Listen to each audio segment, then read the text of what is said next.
Hujambo na karibu mtazamaji wa Zone Media. Jina langu naitwa Victor Moshi. Kiongozi mkuu wa mapinduzi ya Kiislamu Ayatollah Said Ali Khamenei ameipongeza Jamhuri ya Kiislamu ya Iran kwa kile alichokitaja kuwa ushindi mkubwa dhidi ya utawala wa Kizayuni wa Israel kufuatia kumalizia kwa vita iliyodumu kwa siku 12 kati ya mataifa hayo mawili. Katika hotuba yake ya 3 ya televisheni iliyorushwa moja kwa moja kupitia runinga ya taifa Alhamisi hii, Ayatollah Ali Khamenei alisema, "Ninatoa pongezi kwa taifa kubwa la Iran kwa mambo kadhaa.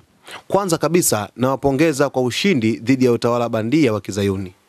Licha ya propaganda zote za vyombo vya habari na madai ya uongo, utawala wa Kizayuni karibu uanguke na uliangamizwa chini ya mapigo ya Jamhuri ya Kiislamu." Mwisho wa kunukuu. Vita hiyo ilianza tarehe 13 Juni baada ya Israel kuanzisha mashambulizi ya kijeshi dhidi ya Iran. Kwa mujibu wa duru za kijeshi, vikosi vya Iran vilijibu kwa mashambulizi makali na ya kushtukiza, hali iliyomlazimu Israel pamoja na mshirika wake mkuu Marekani kuomba kusitishwa kwa mapigano. Iran imesema kuwa licha ya makubaliano ya kusitisha vita, jeshi lake bado lipo katika hali ya tahadhari na limeweka kidole kwenye kitufe cha risasi ikiwa Israel itakiuka makubaliano hayo.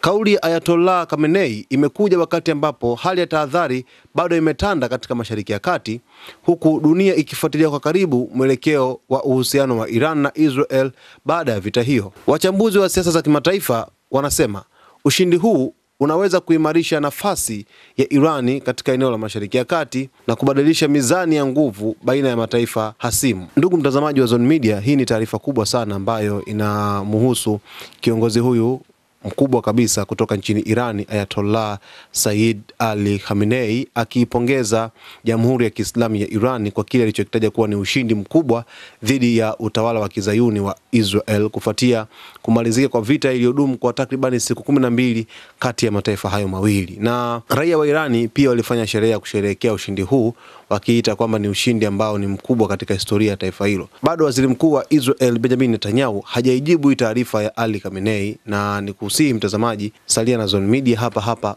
ili uweze kufahamu kwa undani zaidi. Asante kwa kutuchagua.